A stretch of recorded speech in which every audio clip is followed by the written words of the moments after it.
Did you know that the maps at the end of your Bible are not God inspired? Funny way to start a video, but I will show you using Bible verses and archaeological evidence where the real Mount Sinai is. I may never march in the infantry, but my feet are firm with the gospel of peace and the sword of the Spirit at my right hand. I may never ride in the cavalry, but the belt of truth and the breastplate of righteousness are my defense and security. I may never shoot the artillery, but I will take up the shield of faith and extinguish the deceiving darts of the devil. And I may never fly over the enemy, but my mind is protected by the helmet of salvation. We are the Lord's army. Hello and thanks for watching the Godly Rebels channel. I am JD. In this video I will show you where the real Mount Sinai is. A funny thing to me, as I look at the maps at the back of the Bible, there are a lot of question marks, especially regarding the Exodus. Is this Yam Suf? Is this the Red Sea crossing? Is this the 12 Springs location? There are so many question marks because people hadn't found it yet. But the more research and the more archaeological evidence that is discovered, we can be certain where it is.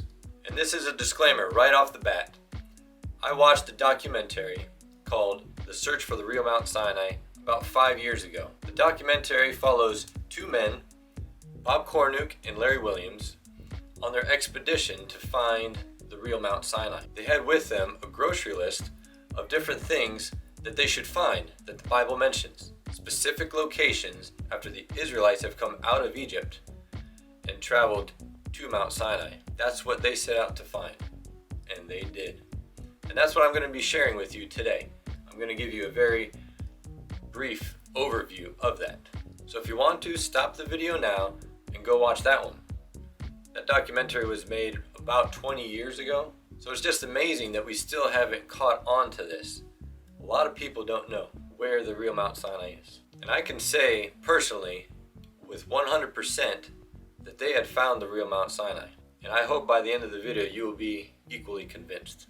So to get started, the first thing we need to establish is that the Israelites came out of Egypt. Here is one verse that says that, Exodus 13:14. With a mighty hand the Lord brought us out of Egypt, out of the land of slavery. I'm reading from a website. The Sinai Peninsula has been a part of Egypt from the first dynasty of ancient Egypt, circa 3100 BC, before Christ.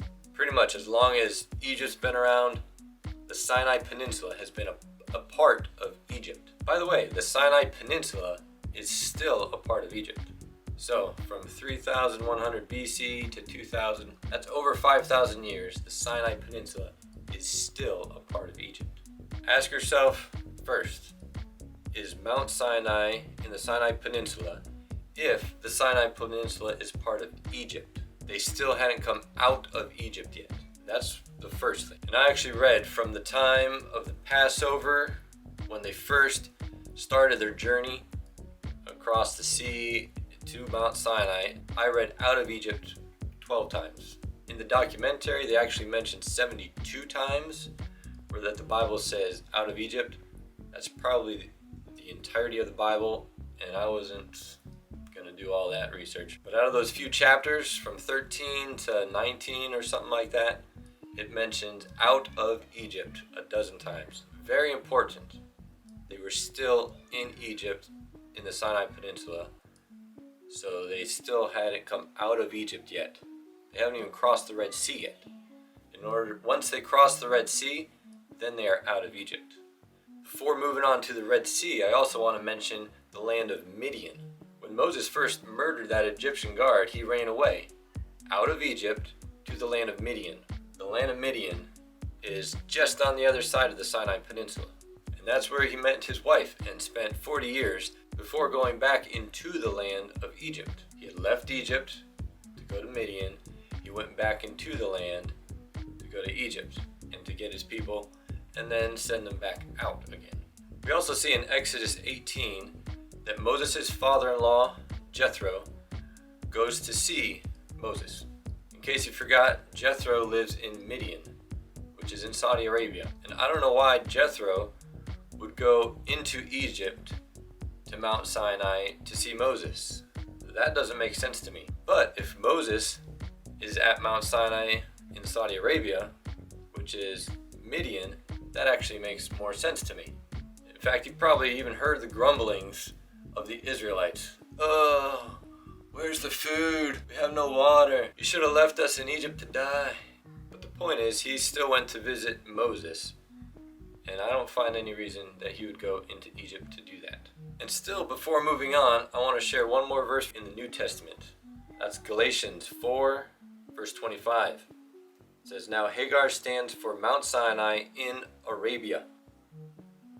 If you want to read the context, you can, but it doesn't matter in this study. All we need to get out of this is that it says Mount Sinai in Arabia. We still haven't even gotten to the archaeological evidence yet. These are just Bible verses that make sense, Mount Sinai being in Saudi Arabia, modern day, or Arabia back then. So now, let's move on to the Red Sea crossing. So there are 3 traditional Red Sea crossing areas. I'll try to show you a map over here. And the one at the top is the crossing at the Reed Lake, or the Sea of Reeds. What I think is wrong with this is that it takes away from God's power in one aspect, and I'll clear that up in a second. The Reed Sea is a lower sea. It doesn't get very deep at all. And depending on the tides or the season, some parts you can even see dry land. So they're actually saying that God didn't have to do the miracle of splitting the Red Sea and having a wall on the left and a wall on the right. The Israelites could just walk right through on dry ground. The bigger miracle, however, now becomes God drowning the entire Egyptian army in a couple of puddles. That's all I'm going to say about that one. I'm going to leave that one alone. Now moving down to the other 2 crossings, but really anywhere in between here, if you look at the submarine typography, it's very rocky and just a cliff. Drops down tremendously before it levels out. So you got to ask yourself, even if God split the Red Sea, how are the Israelites, along with their cattle and their carts and their wagons, how are they going to get down a cliff on one side and then back up a cliff on the other side? Very hard to do. Possible, but I'd still say not likely. But let me present to you another possibility, and that is on the other side of the Sinai Peninsula. Bob and Larry, not the VeggieTales, but Bob and Larry actually discovered what they call a land bridge. Imagine a plateau that comes up from the bottom of the sea to close to the top and then levels out.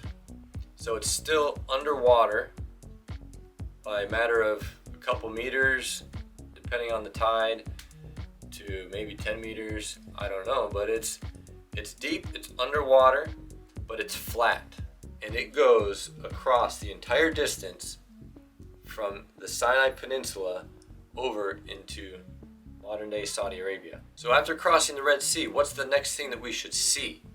It's the bitter waters of Marah, and I'll read that in Exodus chapter 15, verses 22 and 23. Then Moses led Israel from the Red Sea, and they went into the desert of Shur.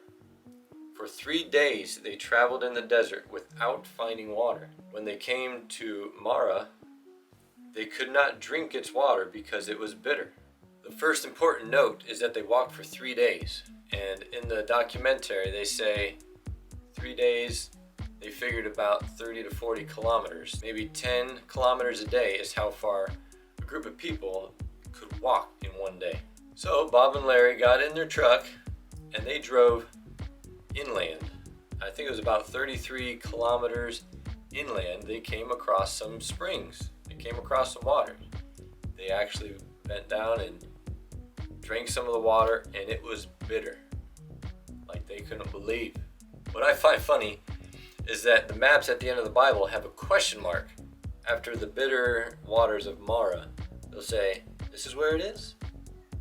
I don't know. We don't see any springs here, but it's about a 3-day journey, so we'll just put a dot right there and call this the bitter waters of Marah.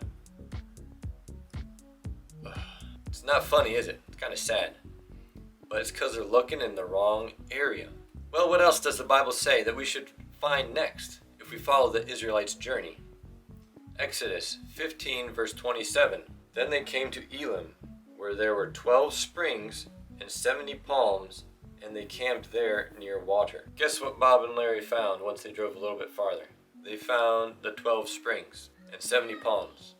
Maybe there's a little more than 70 palms, but it's been a couple thousand years, so I'm okay with that. Now this is where it starts to get really cool. They're getting closer to Mount Sinai, but before they even get there, there are lots of signs, lots of archaeological things that they see that point straight to the Bible. They took a video, and I have some pictures here, of an altar with bovine carvings on it. What's interesting is that bovines or cows were not common to the land of Midian or Saudi Arabia, but it was in Egypt. Cows were very popular in Egypt. So you've got this group of people coming out of Egypt, and they're bringing with them some of the culture and then carving it on the altar. What they believe they found is the altar with the golden calf that they built while Moses was up at the top of the mountain. This altar they figured was about 30 feet by 30 feet on the top and then about 20 feet high. So it's up there. You could see it for plenty of people to gather around and worship that golden calf. Oh yeah, and it's fenced off, if you can tell. The Saudi government doesn't want people snooping around. What reasons? Don't really know, but maybe it's to keep the truth from coming out. Because if we find this hard archaeological evidence, it just proves that the Bible is real and true. So as Bob and Larry continued to walk, they saw these piles of stones just gathered around every so often, and they thought, what is this about? So they looked it up in the Bible, and in Exodus 19, verse 23, it says, Moses said to the Lord, the people cannot come up Mount Sinai because you yourself warned us. Put limits around the mountain and set it apart as holy. So they actually measured out how far apart these boundaries are, and to their best estimation, it was 400 yards between each marker in a 2-mile semicircle around the mountain. Not only is it just random markers everywhere, it was in a semicircle around the mountain. These were the markers that Moses set up to keep the Israelites apart from going in. It's crazy. It's starting to get good. So what they found next at the foot of the mountain was the altar of Moses. Let's read Exodus 24, verse 4. Moses then wrote down everything the Lord had said. He got up early the next morning and built an altar at the foot of the mountain and set up 12 stone pillars representing the 12 tribes of Israel. So this altar that they found, they guessed was about 60 feet in length. Pretty big one. But also around the altar, they found circular stones that were cut like a pillar if you stack one on top of another. That you can imagine that in your head, but they were knocked down and they were all circular, as if they were 12 pillars representing the 12 tribes. So far, that's like, 5 things or 6 things. Check, check, check. In the Bible, in the Bible, in the Bible. Real evidence. So far, are you convinced? If not, let's keep going. This next one was really cool to me. I'll read the Bible verse first. Exodus 17, verse 6. I will stand there before you by the rock at Horeb. Strike the rock, and water will come out of it for the people to drink. Now look at this picture. Certainly looks like a split rock, but what you can't tell is how big that split rock is. That is 40 feet tall. That's 4 stories. And right down the middle of it is a split. Let's take it further.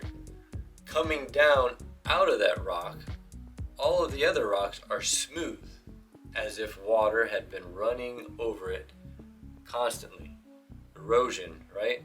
Water's coming out of that rock, making all the other rocks smooth.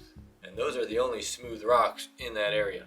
And something else that I didn't even think of is that at the bottom of that, they found this giant basin where water would have come down and gathered and filled up so that there were multiple acres of water for the people to drink and for the animals to drink. Now that makes a lot more sense than just water coming out and everybody taking their turn at the water fountain, right? Well, another characteristic of this mountain is the cave of Elijah. We can read in 1 Kings chapter 19 verses 8 and 9. So he, Elijah, got up and ate and drank. Strengthened by that food, he traveled 40 days and 40 nights until he reached Horeb, the mountain of God. There he went into a cave and spent the night. Here are some pictures of the cave from the outside and from the inside looking down. Are there any caves on that other mountain in the Sinai Peninsula? There are not. People have looked and there isn't one. But it's very clear that a characteristic of Mount Sinai is that there is a cave. Fascinating. Now there are a couple random facts that I want to go over before I give you the big, like, woo. This is it. This is the real Mount Sinai. Here's some random stuff. There were acacia trees around the mountain, around the foot of the mountain, all around that area there were acacia trees. Why is this important? Because God told Moses to make the Ark of the Covenant out of acacia wood. Check. They found kilns, which are little mud ovens that they would make to make pottery and things like that. And this last one is kind of a foreshadowing, a precursor of the big one that's going to come. But they found the plateau where Moses, Aaron, his two sons, and the 70 elders ate with God, that we find in Exodus 24 verses 9 through 11. Look it up. You can barely see in the picture that the rock is scorched. There's blackened rock on a certain part of it, on that plateau. Very interesting. Well, now I'd like to show you the scorched rock at the top of Mount Sinai. And here it is. A nice big picture so you can get it clearly. We all know that God came down in a consuming fire. A pillar of fire consumed the mountain, the top of the mountain. And if a pillar of fire was on top of the mountain, wouldn't you imagine that it would be scorched? It'd be blackened, just like you see in the pictures. To take this another step further, Bob and Larry actually grabbed a rock, threw it down, and it split open. And guess what was on the inside? Regular rock, just like the rest. It was only the outer layer that was scorched and blackened. When I saw that picture of the blackened top of Mount Sinai, I was 100% convinced, much less all the other clues along the way. That one right there said it all. God came down in a consuming fire on that mountain, and he was with Moses when he gave him the 10 Commandments. Is this enough evidence for you? Are you convinced that the Mount Sinai in the Bible is actually in Saudi Arabia and not the Sinai Peninsula? Well, I hope so, because for me, it would take a lot more faith to believe that the Mount Sinai is still in the Sinai Peninsula without all those clues, without the pillars, without the altars, without the markers, without the springs, without finding any of that. It would take a lot more faith. Now don't get me wrong, faith is good. I'm a man of faith. I believe in faith that there is a God. But it's just so cool to see physical evidence of what happened so long ago. It just, to me, it makes it that much more true. And I have even more faith that God is real, because the Bible is real, because we see the evidence of it. That is just amazing. So I hope you enjoyed this video. Hope you learned something. I pray that you're convinced that this is the real Mount Sinai and that we should update the Bibles. I think it's time we do that. It's been over 20 years since this discovery has been made. We need to start showing the world. So go ahead and share this video. Show other people of this discovery. It just further confirms that the Bible is true. And go watch that other documentary. That's the real deal. It's called The Search for the Real Mount Sinai. You can find it on Amazon Prime Or you can probably find their DVD on their website at baseinstitute.org. And as always, I encourage you to get in the Word, to stay in the Word, and to share the Word. Put on the full armor of God every day. God bless.